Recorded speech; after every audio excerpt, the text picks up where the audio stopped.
Welcome, everybody. Welcome to the Leo Zagami Show. Here I am. Happy St. Valentine, everybody.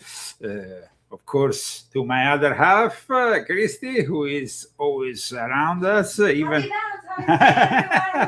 Thank you, Christy. And thanks to our sponsors, we are here. Helen Sucatre. Grazie, Helen. Thanks to Margot Rosata Minta, and also thanks to Daniel Estes. I want to thank all of my sponsors, also those who have purchased this and also the other books, like the 12 volumes of my Illuminati Confessions, which are a real encyclopedia. And as you know, this new format is dedicated to 20 years of Illuminati Confessions that didn't go under the radar. They were even detected by Jeffrey Epstein. In fact, my name appears in the Epstein files as the creator of the Illuminati Confessions and of my blog back then. And here I am with the book, guys, which is the only book that talks the truth regarding Epstein, that mentions the Sabbatean Frankists and their involvement. Otherwise, there is no other books like this one. Now, suddenly, we have Jay Dyer saying, Jeffrey Epstein is the real Illuminati. Ooh, what a discovery, Jay Dyer.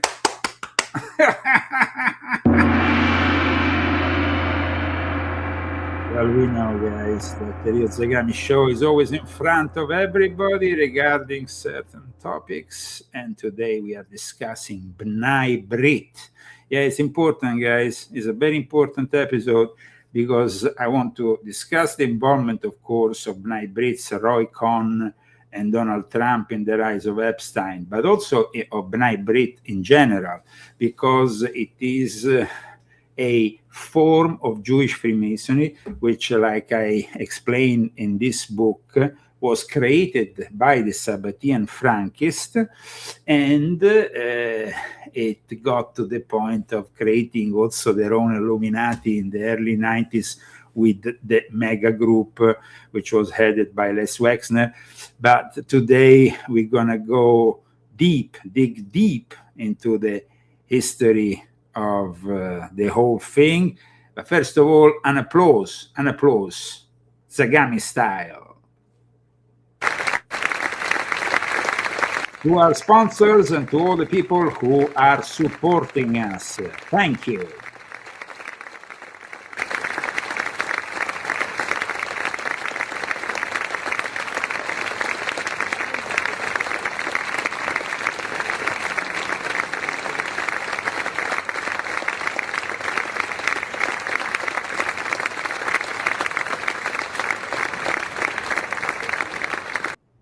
And if you want to participate as a donor, you can do it anonymously. You can do it, of course, publicly through GoFundMe or Cash App. You can find the Cash App handle at riozagami.com together with my latest articles. Okay, here we go. I know it's going to be a long and interesting episode, guys, because, I mean, here we are talking about the real people behind the whole thing. I'm going to show you documents, receipts, as they call them, on the people who apparently facilitated the rise of Trump, but also the rise of Jeffrey Epstein. And one of the most controversial guys was, of course, Roy Cohn. Roy Cohn, yes. Here we have Roy Cohn next to a younger Donald J. Trump, as Roy Cohn, this controversial lawyer from the McCarthy era, is actually often indicated as Trump's mentor. But very few people know his involvement, his family involvement, because it started with his father in the B'nai B'rith. And very few people in America really know a lot about B'nai B'rith. B'nai B'rith was created in the 1840s here in America by Ashkenazi Jews who were a little bit fed up of the fact that the Sephardic Jews had created already a much stronger alliance with Freemasonry from the very start. In fact, amongst the 11 Freemasons who created the ancient and accepted Scottish Rite in Charleston, 4 of them were Sephardi Jews, and 2 of them were Sabbatean Frankists. The other 2 potentially were also Sabbatean Frankists. This is very interesting. Very few people know the whole story of B'nai B'rith, but very few people know the story of American Freemasonry is really connected with the Jewish people. Now, this book, as you know, is not anti-Semitic. It's actually a book which wants to separate facts from fiction, and it's actually been also appreciated even by Orthodox Jews. A growing number of Orthodox Jews are contacting me saying, you have done a great job, because it's about the truth, guys. There is no reason for speculating. Israel is a Sabbatean Frankist state. Zionism was created by the Sabbatean Frankists, and both the labor Zionists as well as the more conservative revisionist Zionists are the product of the Sabbatean Frankists. So who are the victims? The victims are the Jewish people and the Israeli, but the problem is that the Sabbatean Frankists have been around for a very long time. They have created some very important institutions. And like I explained in my book, behind Jeffrey Epstein, there was, of course, the banking cartel of the Sabbatean Frankists. Members of B'nai B'rith have included Sigmund Freud, Albert Einstein, but also bankers like Jacob Schiff. In my book, I explain how Jacob Schiff and the Warburgs sustained the initial revolution, the Bolsheviks, who basically took over Russia, and they did it at a very early stage. But back in 1905, it was actually Jacob Schiff himself, who was a very high-level representative of B'nai B'rith, who said, if the Tsar doesn't want to give to our people, the Jews, the freedom we deserve, we will manifest a revolution that will take over Russia. And then that is what happened. So Jacob Schiff is also a very important figure of the Sabbatean Frankist movement, but also, as you know, it becomes also a very important figure of the Federal Reserve System, and we have done a whole episode that explains that. But Jacob Schiff was the one who then would support another Sabbatean Frankist, who was Leon Trotsky, the Russian revolutionary. But let me explain a little bit what is B'nai Brit and why the real interpretation of the name B'nai Brit is also very important to understand what we will be discussing today.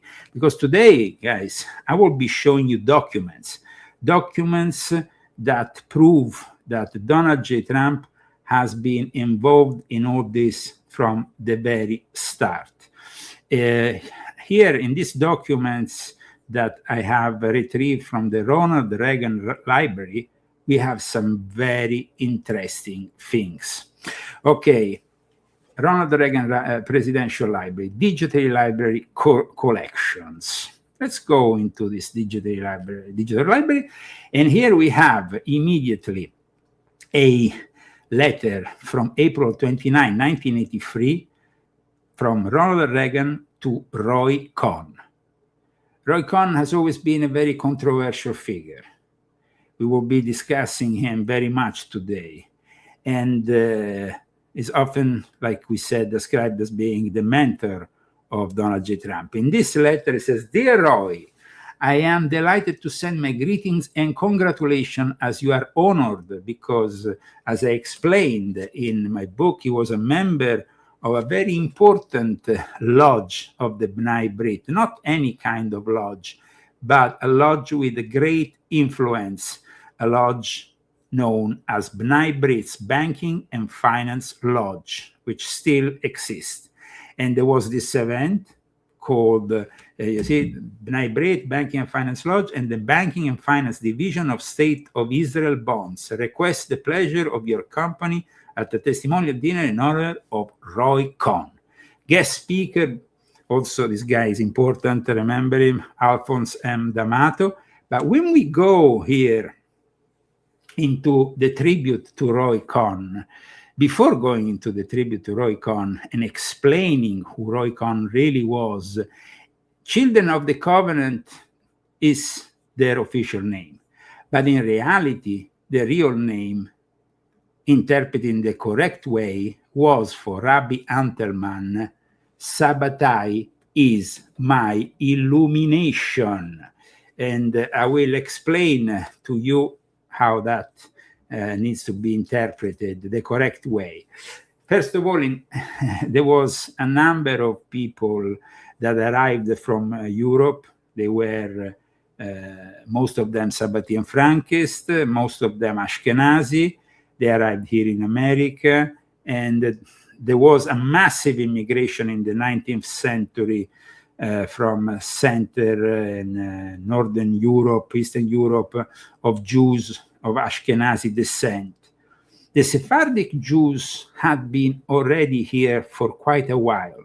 It is said actually the Sephardic Jews were even with, even Cristoforo Colombo, I call him in Italian Cristoforo Colombo, but I call him Cristoforo Colombo, was deemed to be a Sephardic Jew together with other of his team, of his maritime team on his free ships that eventually arrived here in the United States of America. So what happened with the Sephardic Jews and why eventually the Ashkenazi decided to create the B'nai Brit? So let me explain how the B'nai Brit was created in 1843. Let me explain also the real significance of this name, which initially they were known as the Bundesbrüder, which means League of Brothers. But this kind of seemed too obvious, no? And so in the end, it was changed to B'nai Brit, and was founded in Aaron Shimmer's Cafe in New York City, Lower East Side, on October 13, 1843, by 12 Jewish gentlemen that, of course, symbolize these 12 Jewish tribes. Rabbi Antelman describes the group as Jewish-born German Sabbatian Bundists who immigrated to the United States in the 19th century. This is what I wrote also here in my book. The influence of the Sabbatian Frankists is obvious. But let me also explain what I also cited here from Rabbi Anterman regarding the real meaning, the hidden interpretation of Bnai Brit, which means officially sons of the covenant. But the meaning is a different one. The Sabbateans utilized Atbash in amulets and certain esoteric secrets. Sabbatai's name itself was cryptically written as Babetai. The first letter of his name, Shin, was substituted with Bet. When the Hebrew letters that put together the organization's spelling, known as Bnai Brit, that was also changed slightly from the initial spelling, are rearranged, one obtains Babetai Neri, which decodes into, translated, Shabbatai is my illumination. In other words, as I write in my book on Jeffrey Epstein, the hidden meaning of Bnai Brit is Sabbatean enlightenment. The term Bnai Brit, however, does occur in the Mishnah or in Judaic literature. But what I gave you today is the real symbolism. Now, often we have this legend, occasionally mentioned to this day, that Bnai Brit founders were Jews who were barred from membership in the Masonic orders and the Odd Fellows. That is pure BS, because there was amongst the 12 members several members of Freemasonry and of the Odd Fellows. And both Freemasonry as well as the Odd Fellows, which is another known fraternal organization, were filled with the Jewish members here in America. But like I said earlier, the Sephardic Jews had also been at the center of the development of the ancient and accepted Scottish Rite Supreme Council, as well as the foundation of the Odd Fellows themselves. So it's very important to explain all these things. So then you will have at the end, because at the moment, everybody is submerged by all this unsettling truth about the Epstein files that reveal power and privilege. But what I'm going to show you today, guys, is that this power and privilege has always been here, and has been certified by the presidents of the United States themselves. Check out here all the presidents who had something to say about Bnai Brit International, building, as they say here, a better world. We have basically here it says, since our founding in 1843, Bnai Brit has been a leader in the fields of community service and philanthropy.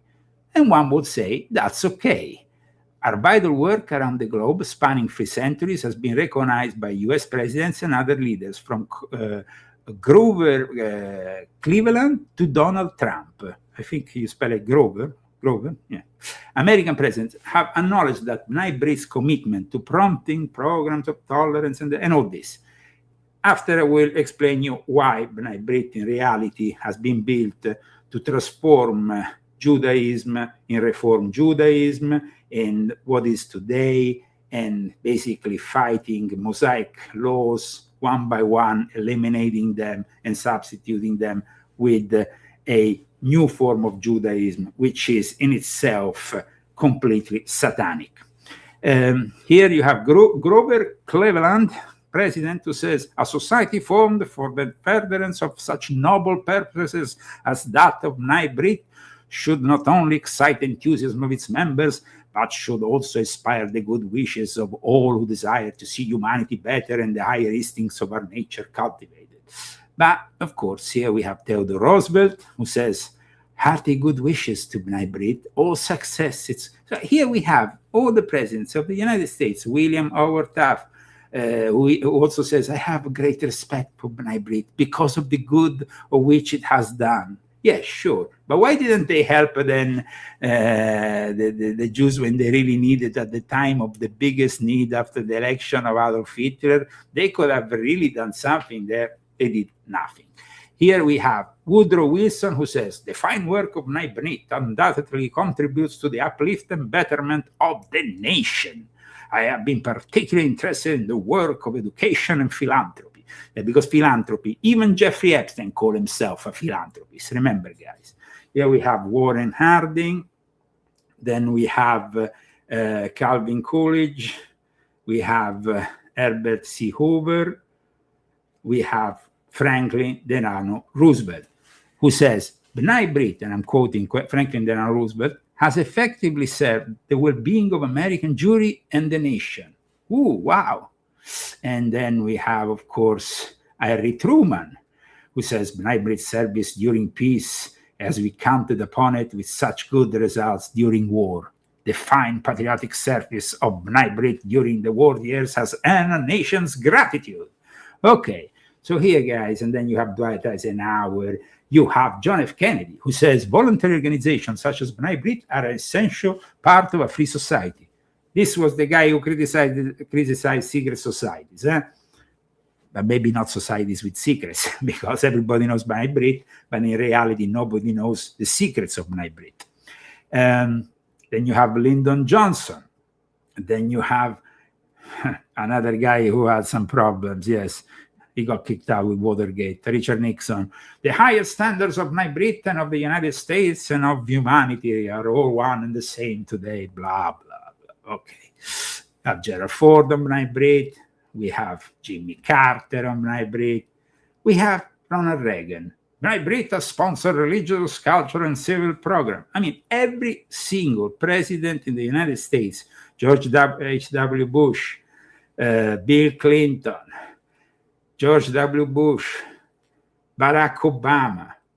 Barack Obama says, quote, B'nai B'rith International has helped open our eyes to injustice. Ooh, wow. Why? Well, because they founded, of course, the Anti-Defamation League. Then we have Donald J. Trump. Over the past 175 years, B'nai B'rith International has enhanced the lives of Jewish people and of many others around the world through charity, volunteerism, educational programs, and advocacy efforts. These achievements extend far beyond their community or one country, and they reflect a sustained commitment to enriching the spirit of humanity. Okay, at this point, let's dig deep into the B'nai B'rith's history and the connection with America and how they have been created as an ulterior way for the Sabbatean Frankists to take over the show. The Sabbatean Frankists initially, like I said, tried to take over the show by inserting in the 11 gentlemen of Charleston, who founded the Supreme Council of the Scottish Rite in 1801, 4 of their, at least 2 were Sabbatean Frankists. For sure, the other 2 are in doubt, but they might have well been. They were all members of Charleston Sephardic community, the Kahal Kadosh Bet Elohim congregation, which at the time was one of the biggest communities in America. The 4 Jewish founders of the ancient and accepted Scottish Rite. You all know, of course, that the ancient and accepted Scottish Rite was founded in Charleston and then was moved to Washington, and it's the guiding body of Scottish Rite Freemasonry, which is a rite of Freemasonry. Now, very few people, though, know the whole history of this rite, and it's important, I think, for me to explain you a little bit about the connection with the Jewish community, because it's a very intense connection. Okay, so who were the 4 Jewish founders? Here we're talking about the first wave of Sabbatean Frankists, which is the Sephardic wave. If you study my book, you understand that the Sephardic were involved with the Sabbateans even before they became Sabbatean Frankists, because it was only in the 18th century that then the Frankist heresy developed within the Ashkenazi with the Jacob Frank. Now, amongst the four Jewish founders of the Supreme Council of the Scottish Rite, there was Israel de Liben. Israel de Liben was known as a liberal-headed Jew. So he was liberal. And this is already a sign of a Sabbatean Frankist. But the indication he was a Sabbatean Frankist for sure comes from the fact that he was born in Prague. As I explained, Prague is a Sabbatean Frankist hotspot, also for the Epstein family. They come from Prague, as well as Warsaw, and then they moved from Prague into Vienna. The Asiatic Brethren were the Freemasons. They were the first Masonic order that accepted the Jews in their lodges. And Israel de Liben had been accepted as a Freemason in Europe before moving to Charleston, where he belonged after to the Sephardic community of Charleston, which, I repeat, was the largest and most influential Jewish community in the United States at the time. Born in Prague, he served after as the Supreme Council of the Scottish Rite first Grand Treasurer General. His name was Israel de Liben. I don't know if we find a photo maybe of him here. I can maybe show you. And it's quite interesting to see, no, not this, the face of a Sabbatean Frankist sympathizer. And now I'm going to also show you from the original document. Let me see if we can close this. Okay. And let me show you here Israel de Liben. Welcome to the Leo Zagami Show. Today we are discussing how B'nai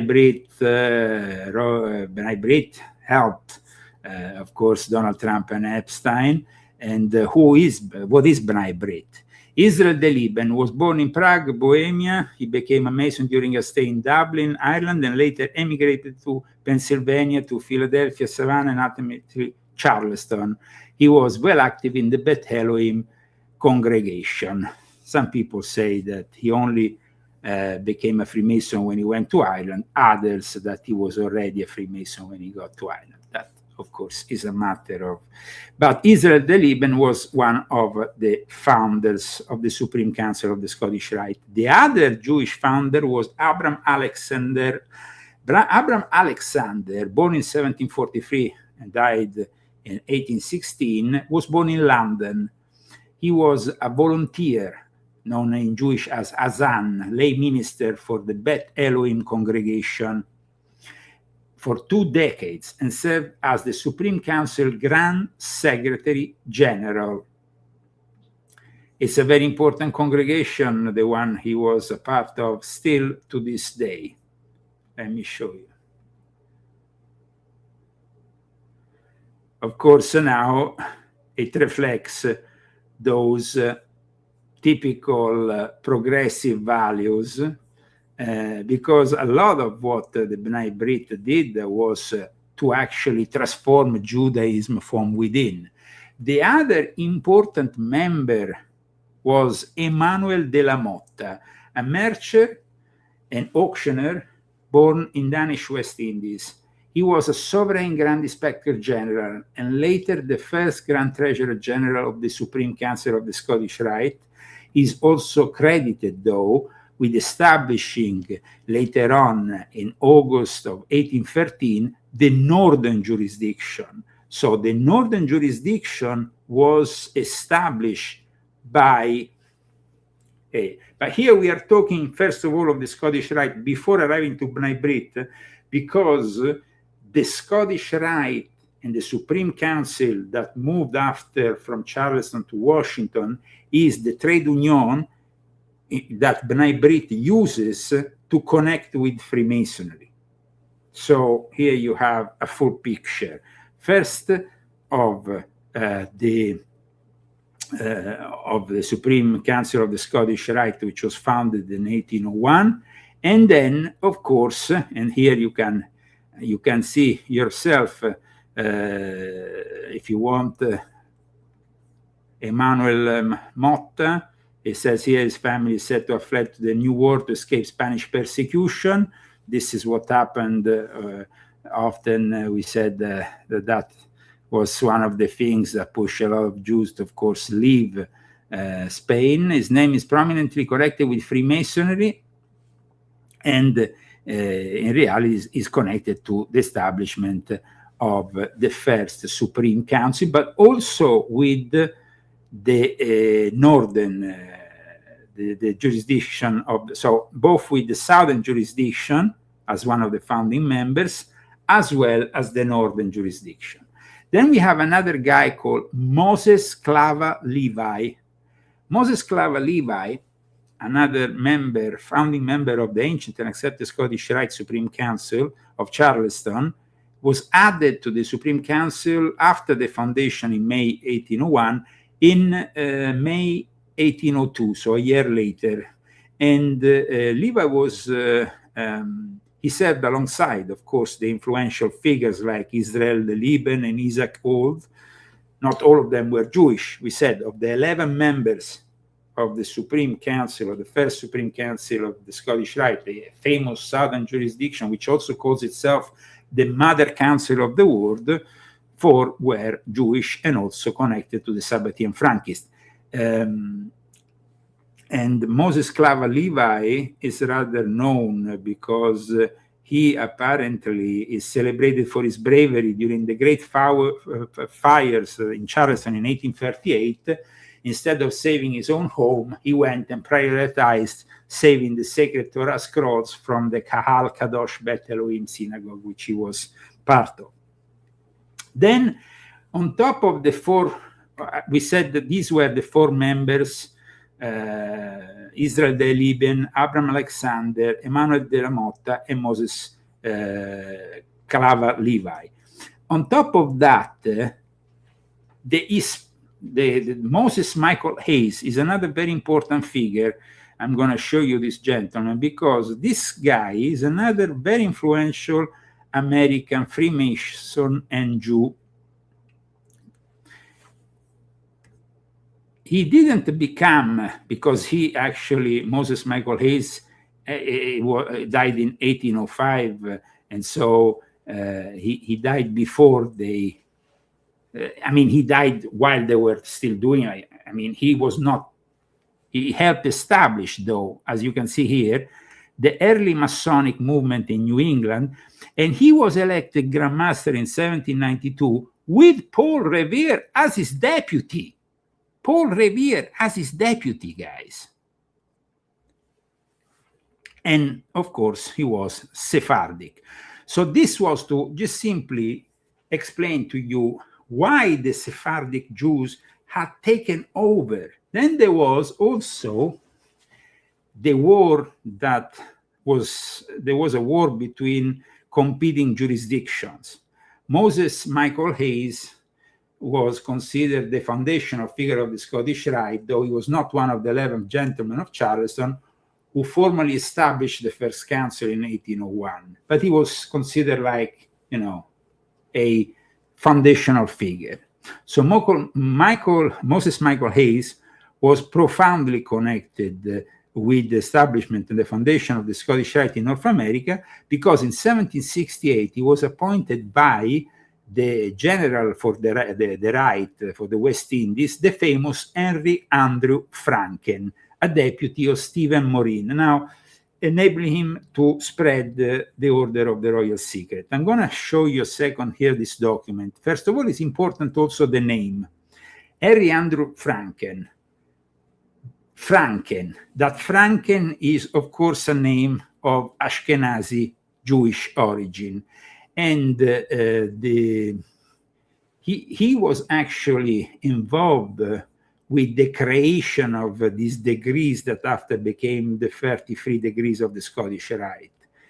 This is the Franken manuscript, an original copy, very rare, which lays down all the various degrees of the ancient and accepted Scottish Rite. You see? Here the degrees.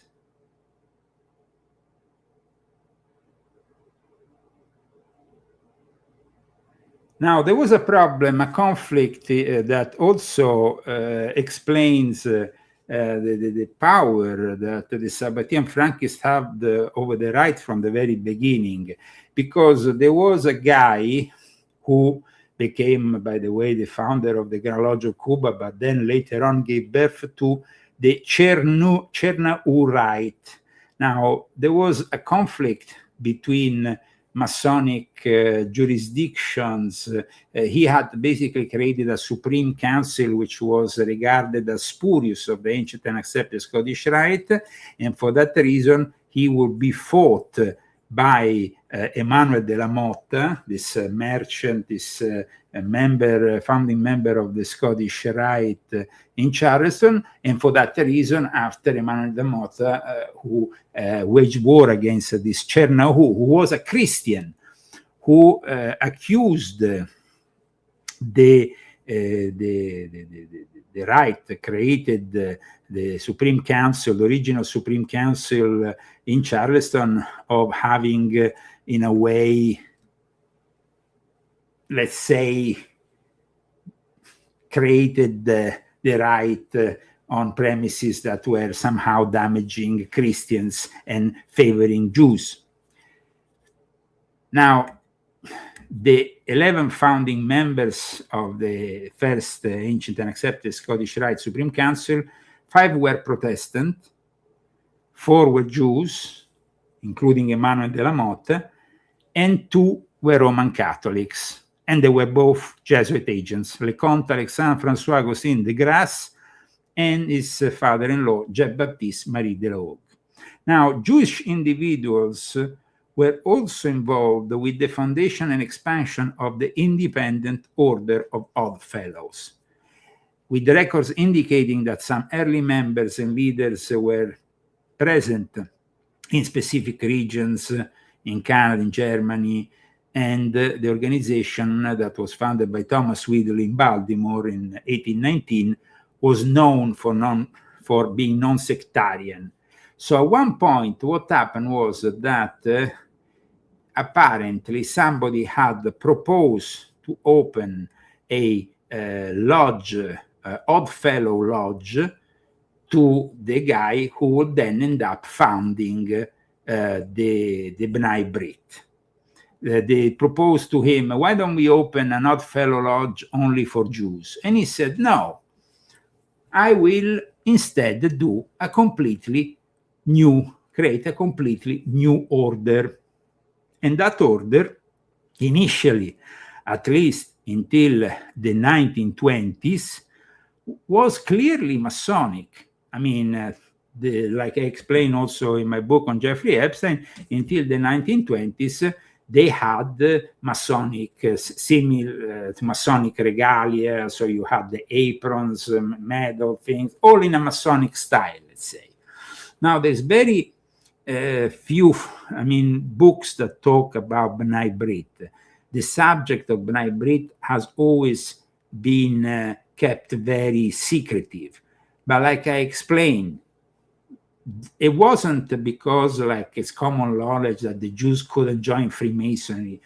They couldn't join Freemasonry in countries like Germany, if not the lodges of the Sabbatean Frankists, which were the Asiatic Brethren. But here in America, as you can see, both the Odd Fellows and the Freemasons were quite open to Jews. However, there was some problems when we start to see this massive Ashkenazi immigration in the 19th century, because the Sephardic Jews initially saw the Ashkenazi immigration of the 19th century as a threat to their own wealth. And in reality, when the Ashkenazi arrived, they were really super successful. All the big banking families are all Ashkenazi, and most of them are Sabbatean Frankists. So this is just to give you let's say, the first 39 minutes of the show today have given you a introduction to this subject of the B'nai Brit, which is a form of Jewish Freemasonry. And a form of Jewish Freemasonry that initially the founders were all Ashkenazi Jews, but immediately after the foundation, their success eventually brought all Jews together, Sephardic and Ashkenazi, to collaborate together, because eventually became the most important and influential Jewish fraternity, the most influential Jewish fraternity. And if you want to know more about them, I will suggest, aside from my latest book on Jeffrey Epstein, if you read French, there is definitely this book, which is very interesting, Mystère et Secret du B'nai Brit, which is a French book by Emmanuel Ratier, one of the very few books on these subjects. And then there is, in the English language instead, a more historic but still interesting book by Edward E. Grusd called B'nai Brit, The Story of the Covenant. This is also an interesting book that you can read on this subject. Now, regarding the actual origins of the B'nai Brit, there is conflicting tales, and you can all find them on this story of the Covenant by Edward E. Grusd. Of course, each of the co-founders of the B'nai Brit wanted to be the biggest protagonist of it. So, that's why you have conflicting. And then also this thing about having created something because they were not accepted elsewhere, when in reality, we know for sure that there was both Freemasons and member of the Odd Fellows in the B'nai Brit. The B'nai Brit was very important for the family of Roy Cohn. Roy Cohn is the guy who really creates a very important situation that predates Jeffrey Epstein, because, guys, there has always been this sex trafficking and blackmailing for sex operations conducted by the United States intelligence, and they predate Jeffrey Epstein by decades. So how did they originate? Well, they originated a long time ago. And first of all, let's talk about how all this gets to Roy Cohn, and to Jeffrey Epstein. The fact Roy Cohn and Jeffrey Epstein were direct, we don't have evidence that they were direct acquaintances or that they ever met, because Roy Cohn, when he dies in the second half of the 1980s, that is the moment in which Epstein meets with Trump shortly after, and also is the moment in which the elite behind Roy Cohn gives that blackmailing operation, using sex and all that, and everything that you see with Jeffrey Epstein is very much also including the arm deals, something, and of course everything connected to Israel, because we have to unravel today, of course, the intelligence ties of the Maxwell family,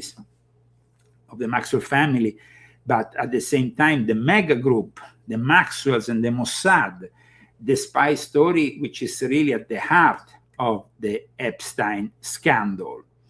And we have to start, though, with this government blackmailing operations and explaining a little bit about Trump's mentor, because Trump, here I'm going to show you in this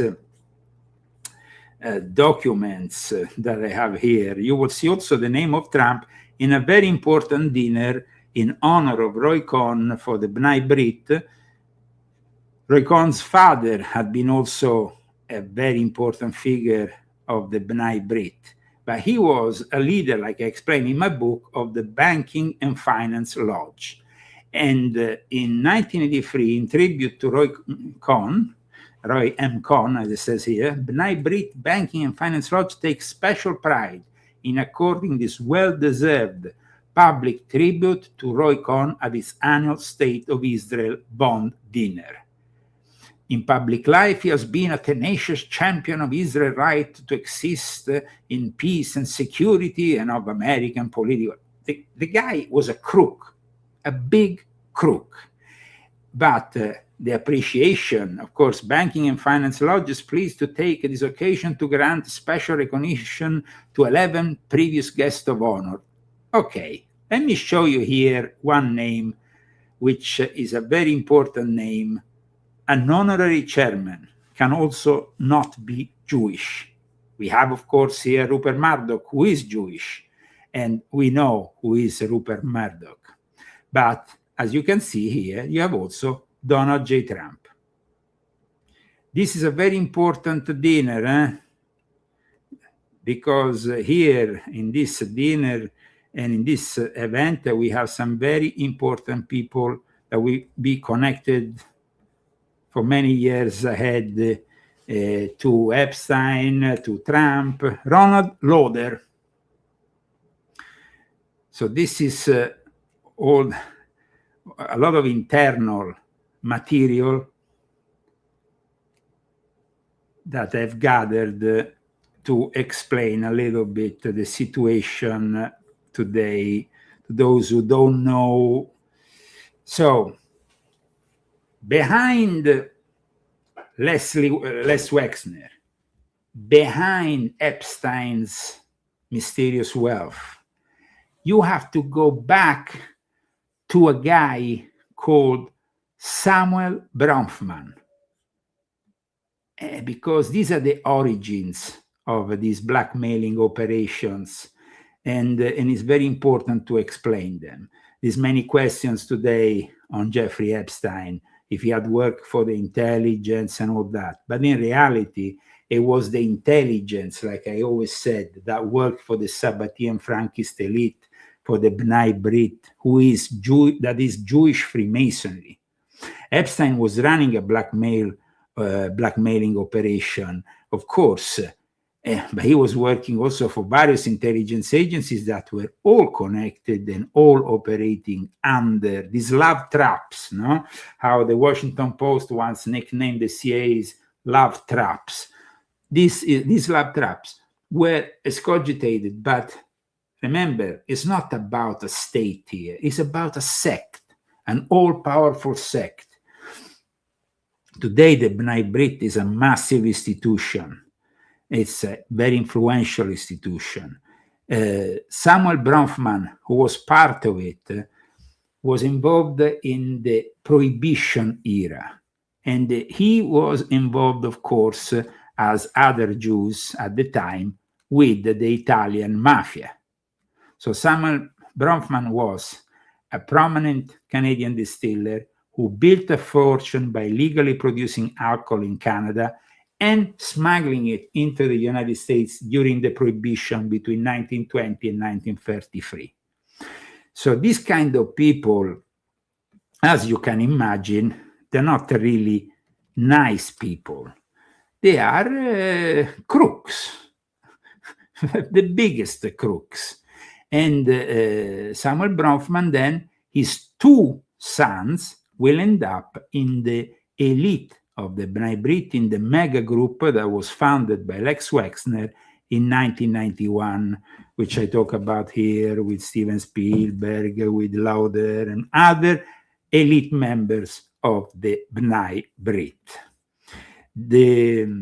Now, so we start also with another important person who is linked to Bronfman and to the B'nai Brit.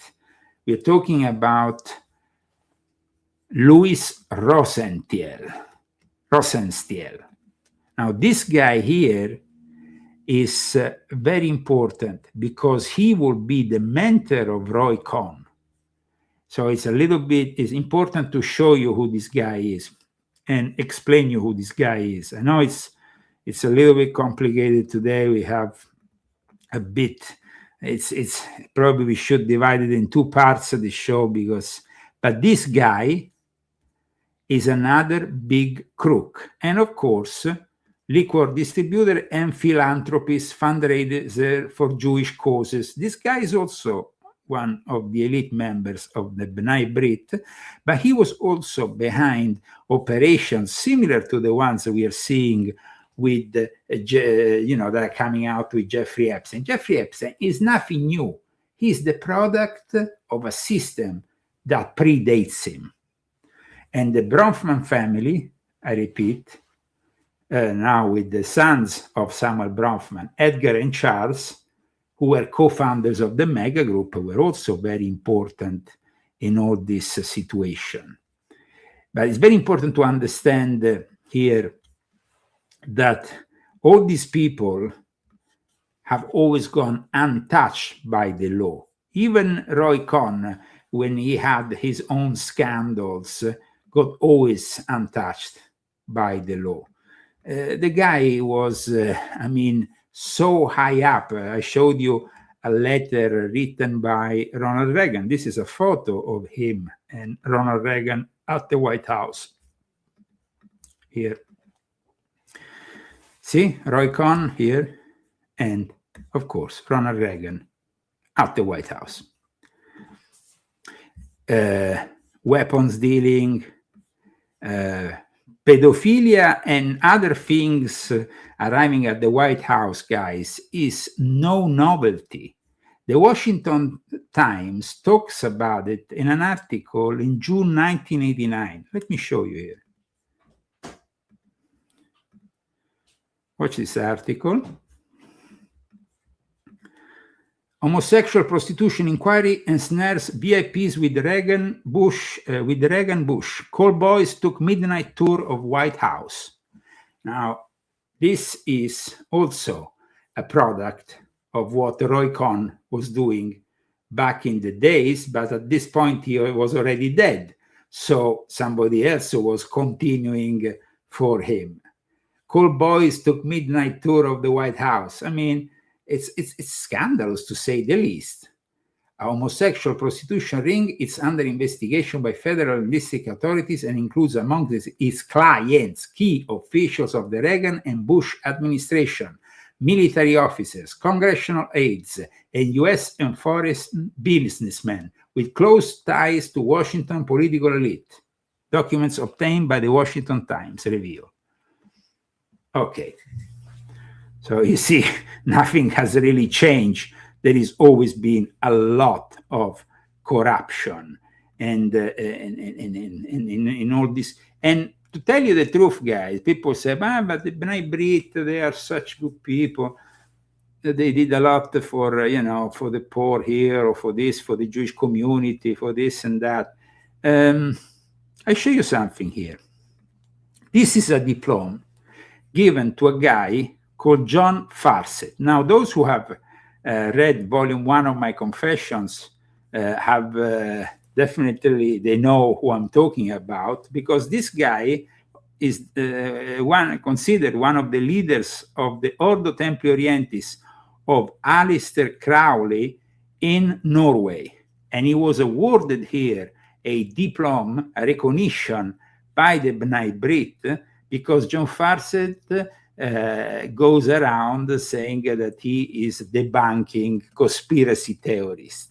Imagine this, a guy who is responsible for the OTO in the city of Oslo in Norway ends up receiving a recognition for his work against conspiracy theorists by the B'nai Brit. This is absolutely insane. In fact, I had published an article many years ago in 2017.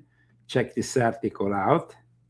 OTO scumbag. John Farset gets what he deserves. This was when John Farset was attacked by, I don't know, it says here, last Friday, as reported by one of Norway's leading newspapers, Dagbladet, journalist and writer John Farset, a prominent member of the Norwegian Ordo Templi Orientis, as well as the other occult orders, was attacked and injured in Oslo by a supposed conspiracy theorist.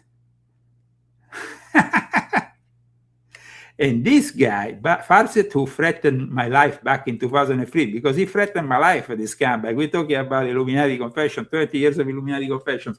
Well, before I even started my confessions, this guy was one of the reasons why I started, because so here, you see the official recognition given by the B'nai Brit. So how does the B'nai Brit justify itself in giving such a recognition to a Satanist? How? There is nothing to debunk here. There's only evidence. I mean, when I bring you the evidence about Trump, when I give you the evidence about these people, I'm bringing you the documents, the receipts. So there is very little that one can say. I'm very glad that we have a politician like Nancy Mace, who has finally broke ranks from the rest of the Republicans who seem to be ignoring the gravity of this whole Epstein affair. It's really incredible. How is it possible? But fortunately, we have at least people like her. Marjorie Taylor Greene, unfortunately, has left the Congress. And of course, Massey. Famous people, rich people, people in power, prime ministers, former presidents, etc., media personalities that are named in these files. And that's why I say this is going to go down as the greatest cover-up, one of the greatest cover-ups in American history. And I don't believe the girls are actually going to see justice, which is why it's going to be incumbent upon people like Democrat Ro Khanna, Republican Thomas Massey. I'm a Republican myself who's willing to name some of those names in our committee work, on the floor of the House, whatever it takes, because this kind of thing cannot continue to go on. I want to give the next girl hope that when she comes forward, she won't be shamed. Her life won't be smeared in the Daily Mail or whatever the next press, is going to do. What they do to female victims and to children is disgusting, because they're protecting their rich and powerful friends. But you'd be surprised, shocked even at some of the names in the file. You will be shocked about the names, the unredacted, of course, names, because then we have the redacted ones that have never been shown, But the moment they were shown, apparently Pam Bondi was taking notes on who was, because you have only 4 computers, imagine, for all the Congress members to access the unredacted versions. And then you have Pam Bondi, of course, who was tracing secretly with the DOJ every single politician, something which I find completely outrageous. It's beyond, there is things that I simply think are way too much here. How can you tolerate something like that? The fact that a congressperson who is entrusted, with all the relevance they have through the votes of the people who voted them, and goes there in a reserved capacity, in a private way, so they don't get monitored, with these 4 computers, and then instead they are traced, and Pam Bondi is actually taking notes, and that is insane, guys. Think about it.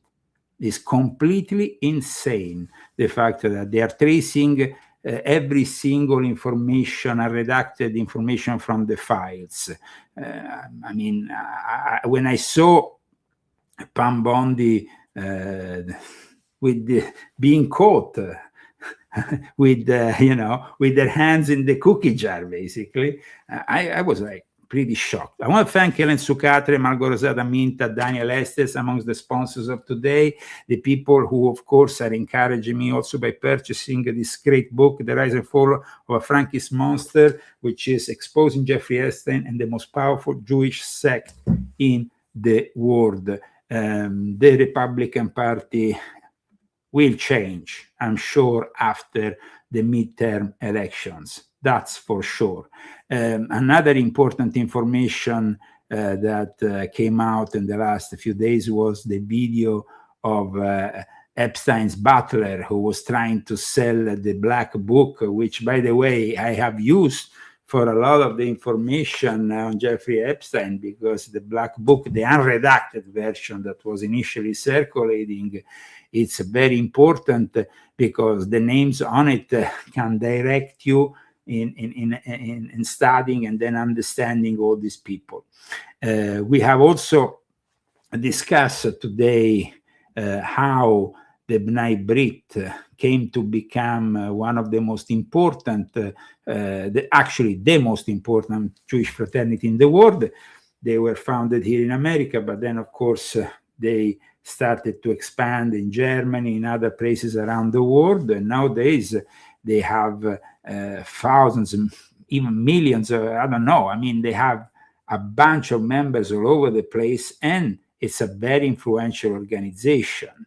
This is also regarding Roy Cohn. There was actually an article from 1978 that explains once more who this guy really was. Roy Cohn at 51 enjoys prosperity and controversy. Imagine that. And it says here, Roy Cohn turned 51 yesterday. The enfant terrible of the McCarthy era is very much the center of controversy, as he has always been. So the guy was very much, the man who helped polarize the country's view on communism 25 years ago, because he was McCarthy's lawyer. So he definitely was always a very important figure. But what people don't know is that behind the scenes, he was also involved in very dubious activities, corruption, blackmailing operations that preceded Jeffrey Epstein with the same kind of modality. It's important, guys, that we expose all this and more. Check this out.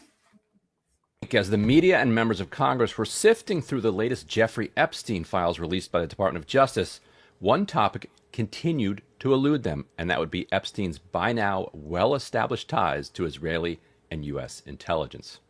So our Capitol Hill correspondent, Julian Andreoni, put the question directly to members of Congress to force them to finally at least have to answer the question. Here's what they told him. I'm not following that. You're not following the Jeffrey Epstein thing at all? It's only superficial. I mean... Here, let me come around to the other side of you. It is tawdry, but, like, that's just not where my head. In fact, I deliberately try not to read it because... Really? I got so many things... You know, right now we got so many important things we're having to do. It's not important?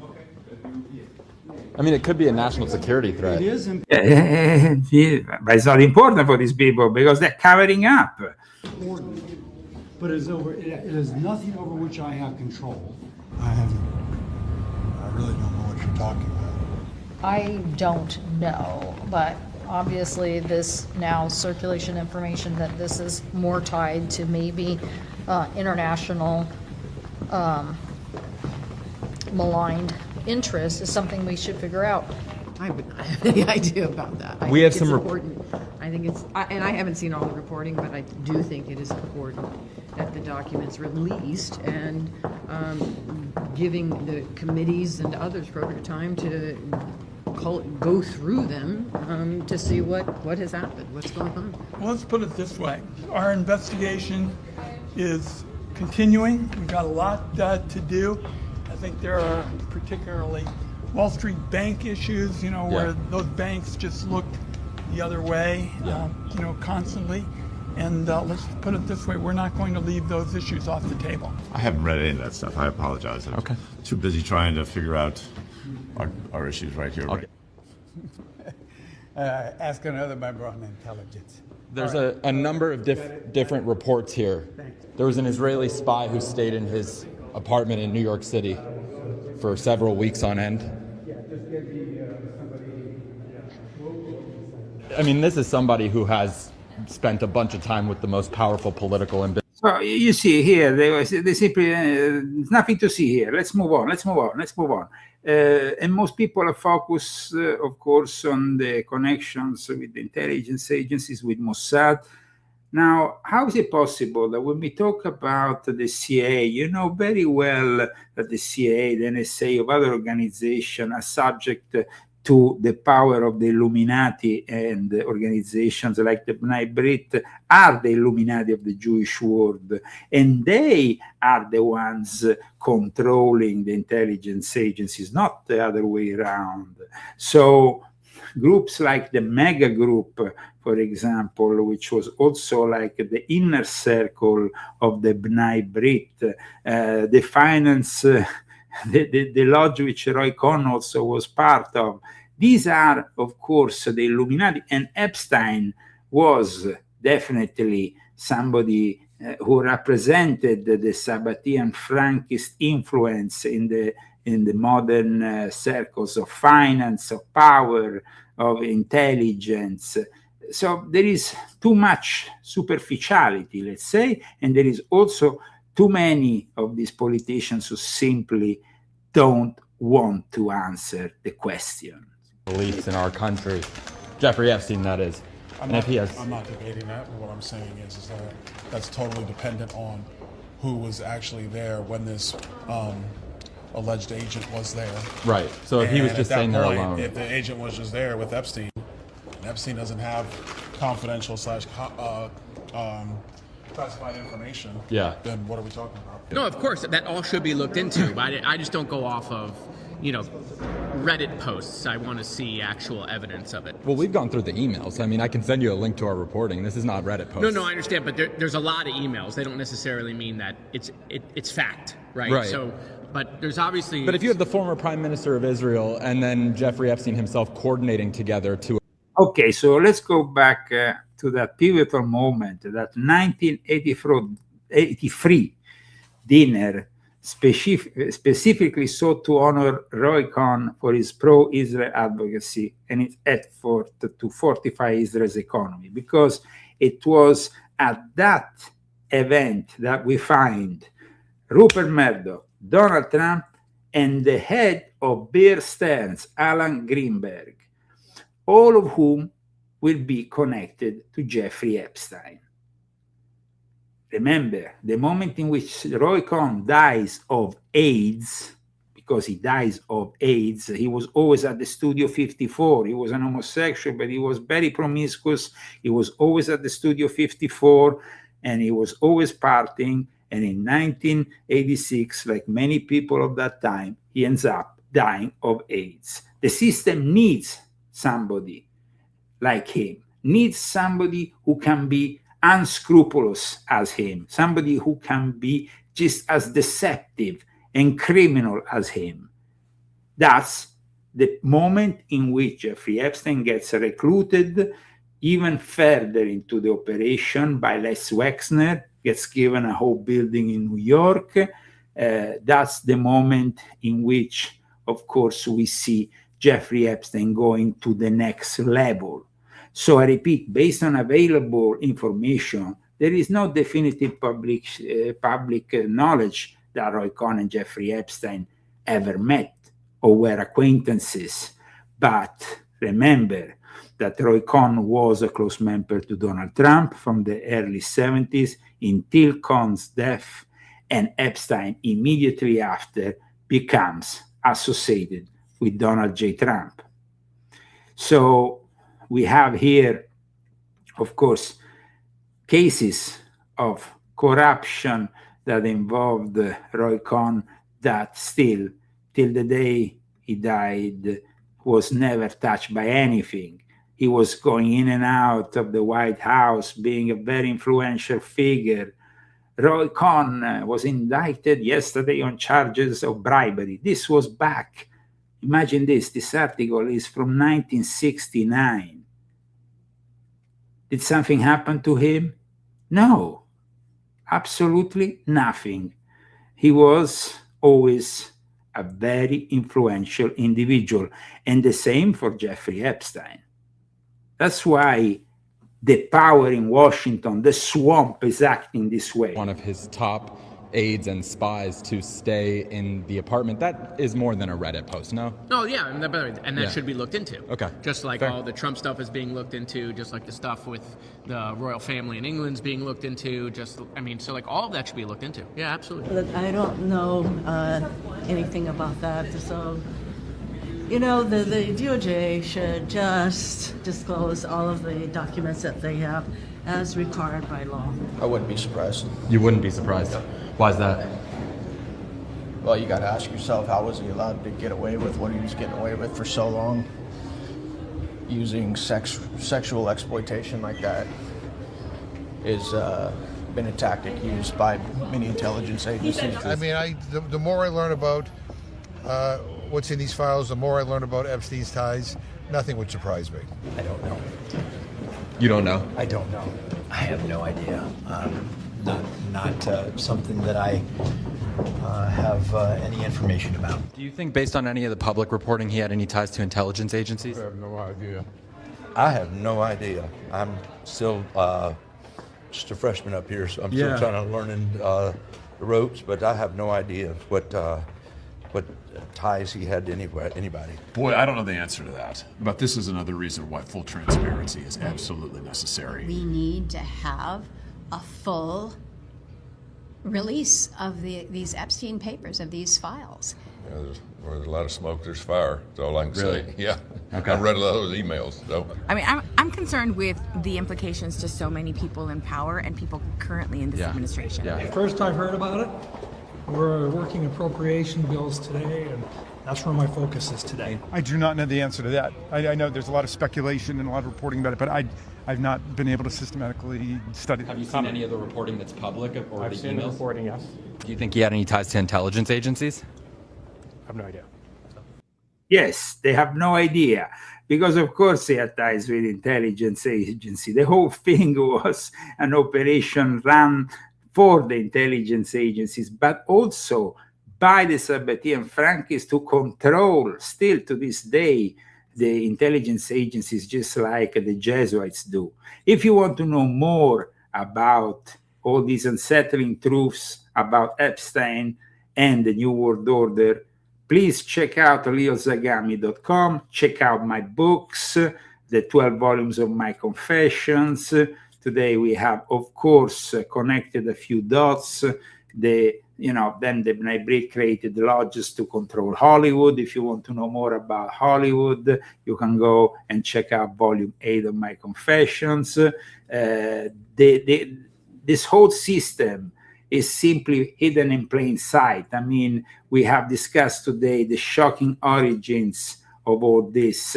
But remember, in regards to also this whole palavas, the English will say, we can never, of course, then not point out also on the connection with Robert Maxwell, who apparently introduced Ghislaine to her daughter Ghislaine to Jeffrey Epstein, because at the end of the 80s, he wanted Ghislaine to find a husband.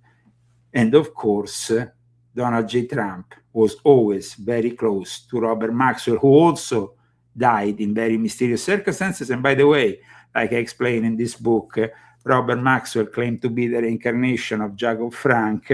This is a very important thing. And at the same time, his surname was Hawk. He was a Sabbatean Frankist from Eastern Europe. So don't miss next week's episode. Keep on supporting the show. Thanks to Ellen Sucate, Margherita Minta, Daniel Estes. If you want to become, of course, sponsors of a show, you can do it anonymously or publicly. Let us know with a note when you send the donation. And I see you next week. Illuminati want my mind, soul, and my body. Secret society, I'm trying to keep it on.